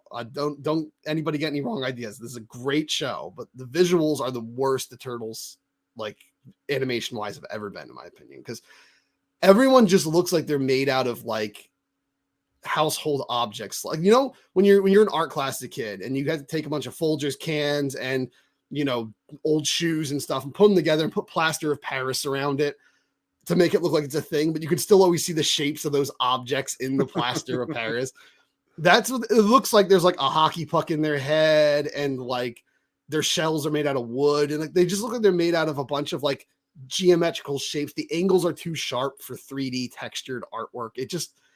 I really don't like their faces. Some characters look good. I think that's probably the best design for Splinter ever, actually. I really like that Splinter design. Shredder looks good. April looks good. But a lot of the other characters just look awful in that show. It's my least favorite Casey, far and away, hands down, bar done. Horrible Casey. Hate him. It's the only time I've ever hated a Casey.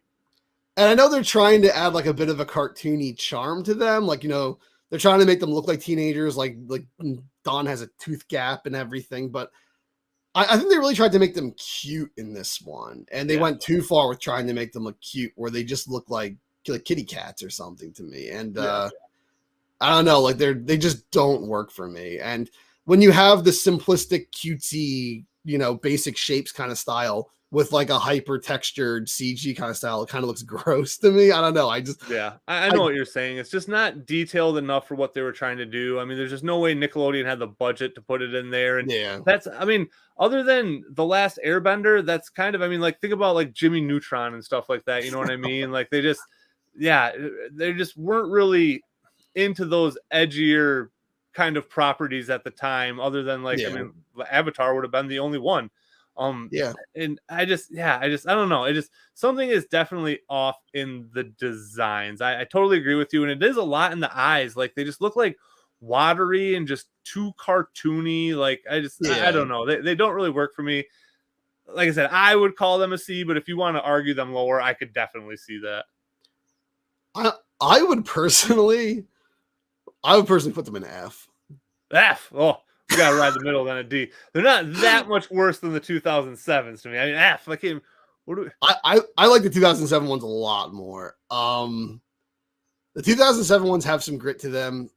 They can, I guess they don't emote as well, but I don't know. Like, at least they still look like turtles, kind of. Like, I really just don't like the faces of the 2012. So let's put them in D. So are they going to go below? Back end D. Below, or so they're going to go after the 93? I'd put them after 93. Okay. Yeah. All right. We probably just lost a bunch of subscribers.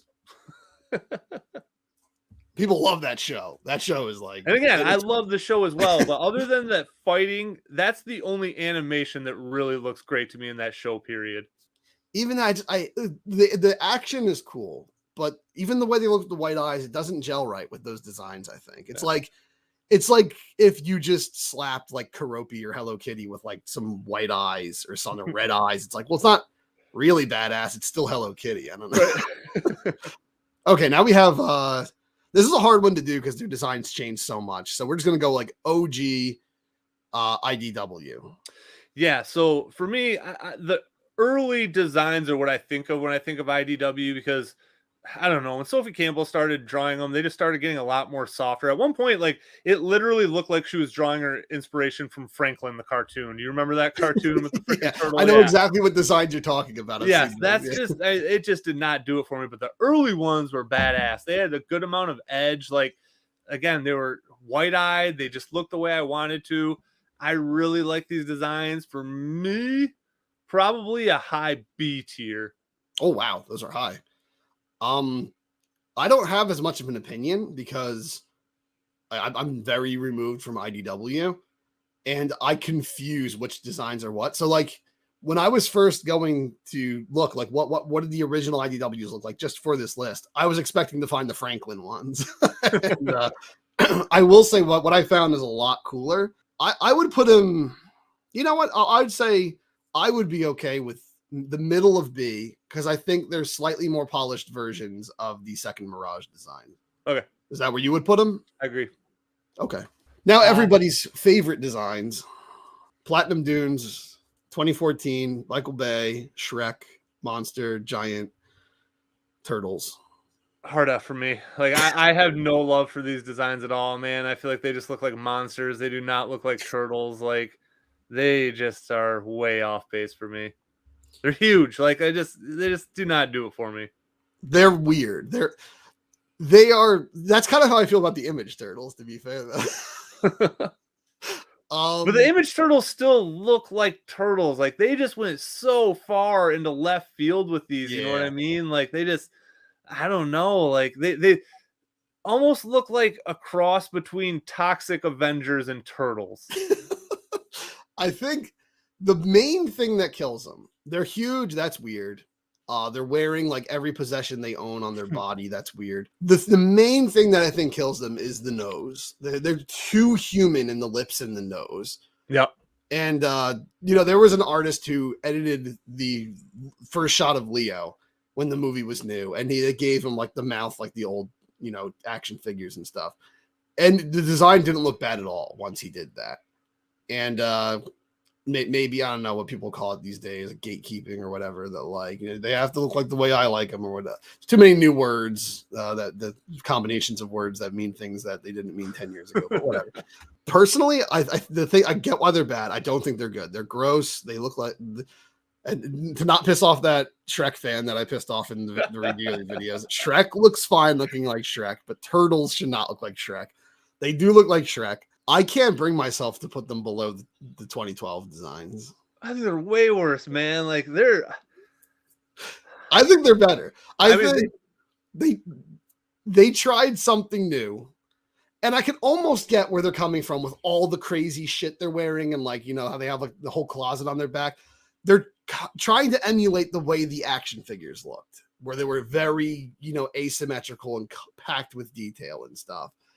The turtles, not so much, but the bigness is weird, but they are very expressive. Because they had 10,000 times the budget to work with.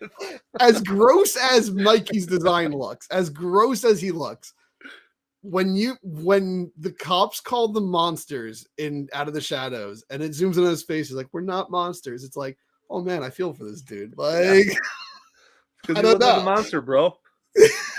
He is a monster, but I don't know. I think I don't like them. I still don't like them, but I don't hate them as much as I did when the movies were new. When that first movie was new, I couldn't even look at them. I was like, these are not the Ninja Turtles. I would put them, honestly, we're not gonna put them there because you're not gonna agree with me. I'd put them at the front of D.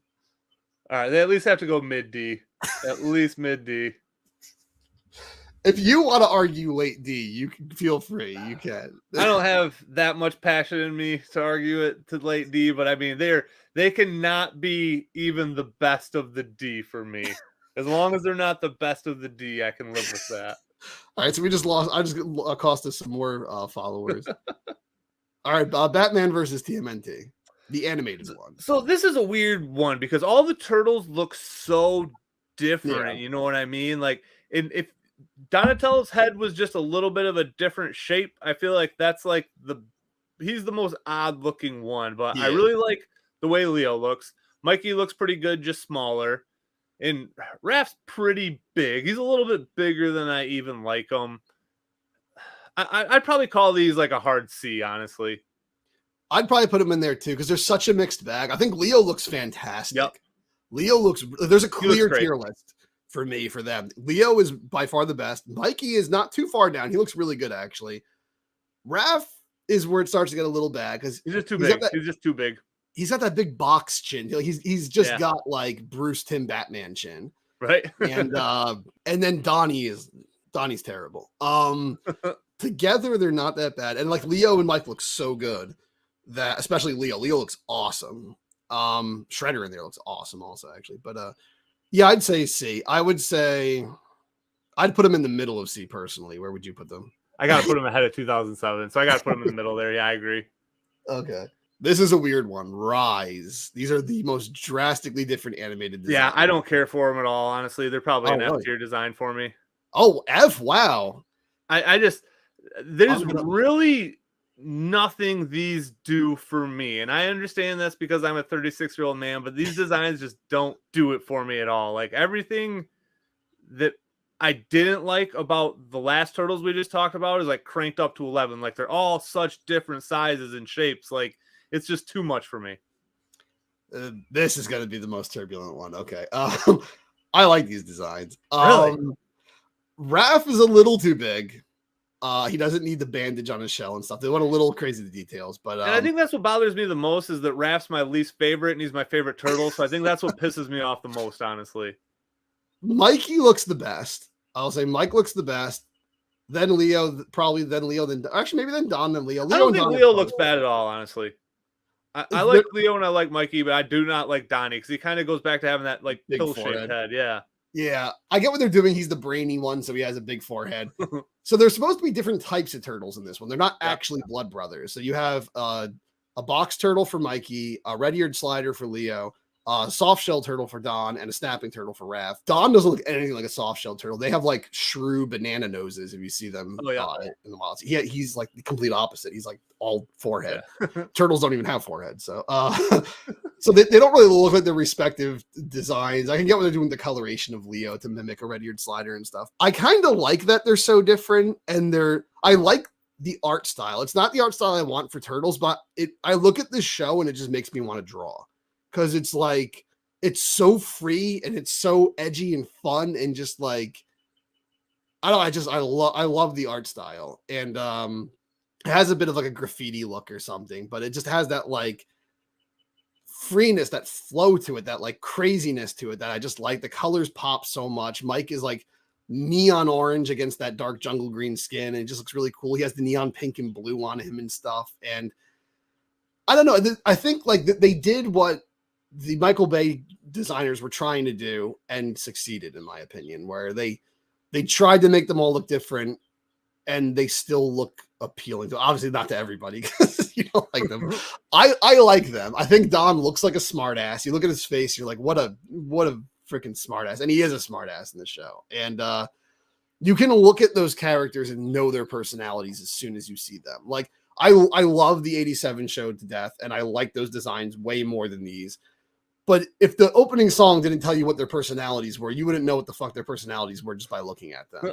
Whereas like you look at the Rise characters and you know what they're like. You know, like for some reason in that one, you know, Leo is kind of like a cheeky bastard who thinks he's hot shit. And it's like, you can tell that by looking at him. Like, he's an arrogant bastard. You can tell Mikey's kind of like the fun-loving dreamer of the bunch. You can tell Don's the smart ass. You can tell Raph's like the meathead and stuff. And I don't know. You said F, right? I feel like you're pulling a lot of bias from the actual show and the animation, though. Like at first, I could understand where you're coming from with all the art angles and stuff like that, because I've watched the first episode and I definitely did not think it was terrible. I did not think it was the worst show I've ever seen, like a lot of people say. I'm going to give it a try sometime, and I do like the animation, honestly, because I kind of like that like anime-esque animation to begin with. Like with I don't know. I don't hate the animation, but I don't know. Like I love the line work and stuff. I definitely don't dislike them as much as the Bay Turtles. I would put them higher than the Bay Turtles for sure. Okay, so they're at least going in D tier. For me personally, they'd be probably at the end of B, but I know you're not. So I feel like putting them in the C would be about fair then, because again, they're probably not as terrible as I like of all the F tier ones. So honestly, maybe they were a D for me to begin with, because I really dislike everything that I suggested for F tier, and I don't hate these designs. I just have zero attachment to them, and it's probably the ones that I'm the least familiar with in general, honestly. So you want to say front of D or end of C? I think they can go end of C.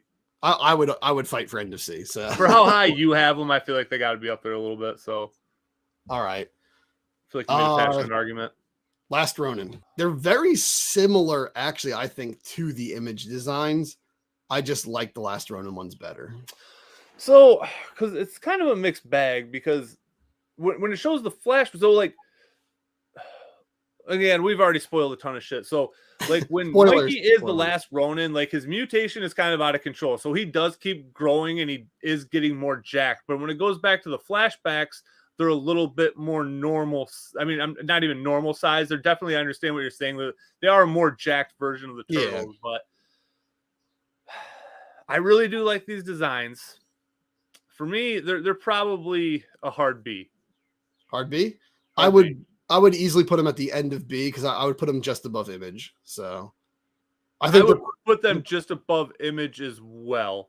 okay, because I think they're very close to the Image designs. I just think they're not. Because for me, I think they'd even Really be one cool. step higher. I think they'd be between the IDW and the Return to New York Turtles is kind of where I would put them. I'm okay with that. Yeah, I think that's where they fit in. Yeah, I think they're kind of like I said, I think the Return to New York and the Image are already very similar, and I kind of think this is like the better version of the two. So I would like it's the perfect marriage of the two. They're kind of like what the original Barrage and cartoon ones, what the toys were for that. This is what this is for those two styles. So. Yeah.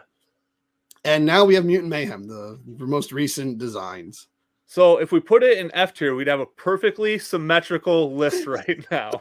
So OCD is telling me to put these guys F tier, but I honestly don't hate the designs. Yeah. And the more I see the animation, the more it kind of makes me like the designs a little bit. Like they're growing on me. I feel like when you just look at them statically before like we saw the actual animation, I wasn't really feeling them that hard. I probably would have had them a hard D, but after seeing them move and in that like choppy style animation, I would probably make them a low tier to mid tier C. Okay. They're growing on me these designs. When I first saw them, yeah, like you said, I was kind of I thought Leo was fine. I never really had a problem with Leo. Mikey was the one that was bothering me the most at first with that big head. Yeah, he's just the one that does not set right with me at all. Like that noggin I don't know, man. Yeah, he looks better when he's moving, but yeah, it's still just weird. I don't know what that is. He has like a hoagie for a head. I like him though. I do like the designs. They did a good job of. They are edgier than like the 2012 CG designs. They're much edgier, but they're still cute. They still have that cartoony cuteness also. So I feel like what you said about the 2012 series, these did it right. You know what I mean? Like I feel like you're right. What they were going for is kind of the same thing into that kiddie friendly and vibe without getting like too. Like, I really don't know what I'm saying here, but I feel like they are a much better version of the 2012 Turtles. Yeah, because they kept it kid friendly looking, but they didn't degrade it into like Littlest Pet Shop or something. Like they still look badass. Like when they give them the white eyes, they look badass. I said when I saw the 2012 ones with the white eyes, it didn't work. These ones, it works. Yeah, exactly. That image, I mean, that blew me away. That's what really got me on board. It's like, okay, like these designs look a little bit better than I thought they did. So where did you say you wanted to put them? I'm thinking mid C. Mid C. I would definitely say they're better than the 2007 designs. I definitely agree with that. I can't believe. I can't believe Rise has to be where it is. I think Rise should at least be at the front of C, but I know you don't want me. I can't, I feel terrible putting the 2007 designs and image designs beyond Rise, but okay. All right, so mid C. There we go. That's it. That's our tier list. It's not my tier list. It's not your tier list. Honestly, like that's. Yeah, I'm pretty okay with most of those. Yep. I think the Rise one hurts me the most. 2012 probably bothers you a little bit with how low I thought there would be more in the F tier, honestly, like because there's just, and again, it's just I just don't feel certain things. You know what I mean? I feel like F might be a little bit like drastic in the first place. Like without a doubt, I think it is correct that there is just the Next Mutation in F. Honestly, like I feel like that is fitting. Like I feel like they are hands down the worst design. When we set the bar that low by putting Next Mutation in F, it basically anything else we said was F. You'd have to think like, well, is it as bad as Next Mutation? And it's like not even close. So no, exactly. Like Next Mutation deserves to be in a tier all on its own because it's for me. Honestly, I could have put the Bay Turtles in front of them down there, but yeah, I don't know why I was feeling so generous with the Bay Turtle. They are ugly as hell, but.